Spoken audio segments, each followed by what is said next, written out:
पहले rock and role, फिर आया ट्विस्ट। जाट एक दिन बस तेरी खाट खड़ी करेगा और टोनू ये तो मैं। 28 नवंबर 1986 को रिलीज हुई थी एक्शन ड्रामा से भरी फिल्म मैं बलवान। फिल्म की मेन कास्ट में धर्मेंद्र, मिथुन चक्रवर्ती, मीनाक्षी सिसाद्री, उत्पल दत्त व राजा मुराद वगैरह नजर आए थे। अब फिल्म का बजट व कमाई के आंकड़े कहीं मेंशन नहीं कर रखे, इसलिए ये जानकारी हम नहीं दे पाएंगे, लेकिन इतनी जानकारी जरूर देंगे कि फिल्म क्रिटिक्स की तरफ से मैं बलवान को मिक्स्ड रिव्यू मिले थे और ये एक फ्लॉप फिल्म रही थी। वैसे कमर्शियली मैं बलवान भले ही एक अंडर परफॉर्म फिल्म साबित हुई, लेकिन ओवरसीज में फिल्म ने खूब कमाई की थी। मुकुल आनंद हिंदी सिनेमा का वो नाम है जिनके डायरेक्शन में बनी फिल्मों को तारीफें तो खूब मिली, लेकिन उनकी कमाई उम्मीद से काफी कम रही थी।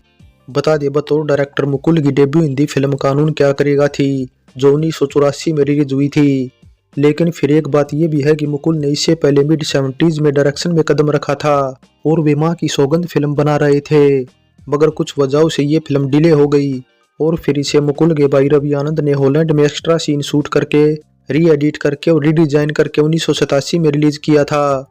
खैर अब ये तो बाद की बात है, लेकिन इससे पहले क्या हुआ ये बताते हैं।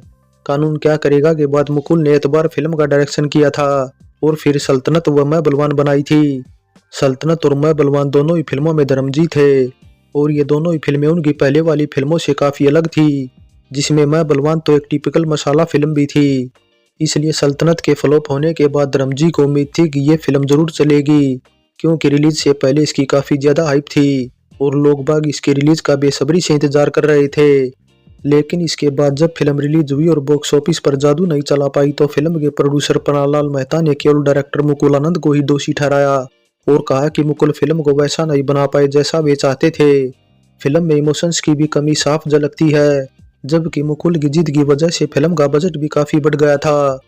वैसे मैं बलवान की शूटिंग फिल्म सल्तनत की शूटिंग खत्म होने से पहले शुरू हुई थी और सल्तनत के इंटरवल के बाद धर्मेंद्र की जो लुक थी सेम वही लुक फिल्म में मैं बलवान में नजर आई थी, यानी हल्की हल्की दाढ़ी मूंछों के साथ। लेकिन इम्पोर्टेंट बात यह है कि मुकुल की वजह से ये दोनों फिल्में और बजट हो गई थी, जिसमें सल्तनत तो धर्मेंद्र के एकदम खासम खास अर्जुन हिंगोरानी के प्रोडक्शन में बनी फिल्म थी और जब उन्हें नुकसान हुआ तो धर्मेंद्र को फिर मुकुल पर बहुत गुस्सा आया। ऐसे में मैं बलवान भी जब बॉक्स ऑफिस पर नहीं चली तो उन्होंने मुकुल के साथ आगे फिल्मों में काम करने से तौबा कर लिया। लेकिन अब मुकुल को इससे कोई फर्क नहीं पड़ा, क्योंकि विनोद खन्ना तब फिल्म इंडस्ट्री में कमबैक कर रहे थे और मुकुल उन्हें इंसाफ फिल्म में डायरेक्ट कर रहे थे, इसलिए इसे मुकुल की किस्मत कहें या फिर कुछ और। मुकुल ने इसके बाद अमिताभ बच्चन, रजनीकांत, गोविंदा, संजय दत्त, अनिल कपूर, जैकी श्रॉफ और शाहरुख खान जैसे दिग्गज एक्टरों के साथ काम किया। वैसे इस लिस्ट में सलमान खान का भी नाम जुड़ता है, क्योंकि सलमान मुकुल की फिल्म 10 में काम कर रहे थे, लेकिन शूटिंग के दौरान मुकुल की मौत होने से ये फिल्म अधूरी रह जाती है। फिल्म की घोषणा के टाइम इसका टाइटल केवल मैं बलवान रखा गया था और मुकुल इसमें पहले जैकी श्रॉफ को सेकंड लीड एक्टर के तौर पर लेना चाहते थे। जैकी तब केतन आनंद की अल्लाह रखा और शोमैन सुभाष घई की फिल्म कर्मा की शूटिंग कर रहे थे और कर्मा के सेट पर ही जैकी को मैं बलवान का ऑफर मिला था, इसलिए ये बात अनिल कपूर को पता चल गई और उन्होंने जैकी श्रॉफ के कान भर दिए व मैं बलवान करने से रोक दिया। हालांकि बताया जाता है कि अनिल कपूर खुद ये फिल्म करना चाहते थे, जबकि अनिल कपूर का कहना था कि खुद मुकुल ने उन्हें फिल्म करने का ऑफर दिया था और उन्होंने फिर उसे ठुकरा दिया था। बस इस तरह फिर जैकी और अनिल के मना करने के बाद मुकुल ने आखिरकार मिथुन चक्रवर्ती को अप्रोच किया और वे धर्मजी का नाम सुनते ही फिल्म करने को तैयार हो गए। बता दे धर्मेंद्र और मिथुन ने इससे पहले जागीर, बाजी, करिश्मा कुदरत का और गुलामी जैसी फिल्मों में साथ काम किया था। मुझे बचपन में बता देना चाहिए था कि तू एक चोर का बेटा है। वैसे अनिल कपूर और जैकी श्रॉफ दोनों ने ही बारी बारी से मुकुल को मैं बलवान करने से मना कर दिया था, लेकिन इसके बाद मुकुल ने दोनों के ही साथ काम किया था और त्रिमूर्ति फिल्म बनाई थी, जो कि 1995 में रिलीज हुई थी और मुकुल के डायरेक्शन में रिलीज हुई ये फिर आखिरी फिल्म भी रही थी। धर्मजी ने 1977 में आई फिल्म चाचा भतीजा में रणधीर कपूर के चाचा का किरदार निभाया था।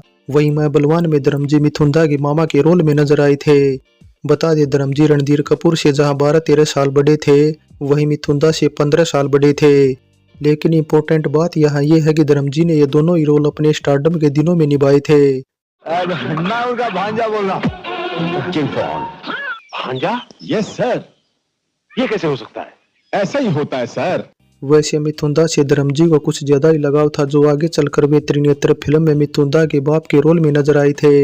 हालांकि ये रोल भले ही छोटा था, लेकिन कहने को तो बनता ही है।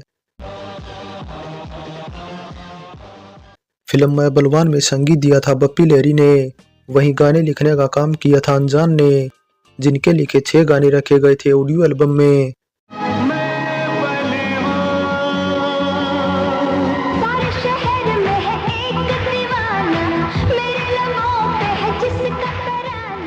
फिल्म का गीत संगीत अच्छा था और किशोर दा नाजिया हसन का गाया रॉक एंड रोल व नो एंट्री गाने में बलवान के सबसे पसंदीदा गाने हैं। हल्ला गुल्ला करे हम, क्यों किसी से डरे हम।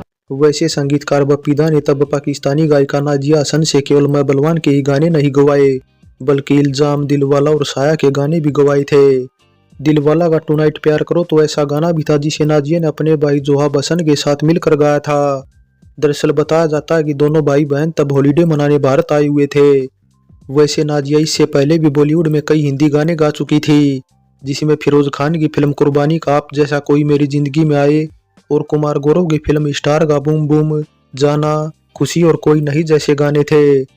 इसके अलावा गीत संगीत से जुड़ी एक और इम्पोर्टेंट जानकारी ये भी देते हुए चले कि बप्पी दा लीसा चिनोय का गाया पड़ोसी तेरी मुर्गी को रखना संभाल गाना केवल ऑडियो एल्बम में था, और सेम यही लाइन फिर इसके बाद जादूगर फिल्म के गाने में भी इस्तेमाल हुई थी, जिसे राइटर जावेद अख्तर ने लिखा था और कल्याण जी आनंद जी ने कंपोज किया था। पड़ोसी तेरी मुर्गी को रखना संभाल, मेरा मुर्गा हुआ है दीवाना। पड़ोसी अपनी मुर्गी को रखना संभाल, मेरा मुर्गा हुआ है दीवाना। और सिर्फ यही क्यों, बल्कि नो एंट्री गाना भी कुछ ऐसा ही था जिसकी न केवल धुन बल्कि कुछ डांसिंग स्टेप भी सन 2002 में आई फिल्म हमराज के बर्दाश्त नहीं कर सकता गाने में इस्तेमाल हुए थे।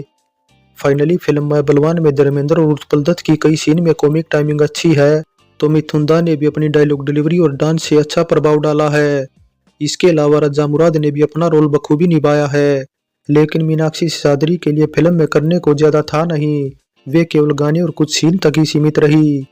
वैसे बताया कुछ ये भी जाता है कि एक टाइम पर मुकुल ने मैं बलवान को अपनी सबसे खराब फिल्म बताया था, लेकिन फिल्म क्रिटिक्स ने उनके डायरेक्शन को इतना खराब नहीं बताया था, और उन्होंने जो सीन फिल्माए उनमें से कई सीन आगे चलकर बहुत सी फिल्मों में रिपीट हुए थे, जैसे कि मिरर वाला ये सीन ही ले लीजिए, जो कि 2006 में आई फिर हेरा फेरी फिल्म में दोबारा से रिपीट हुआ था।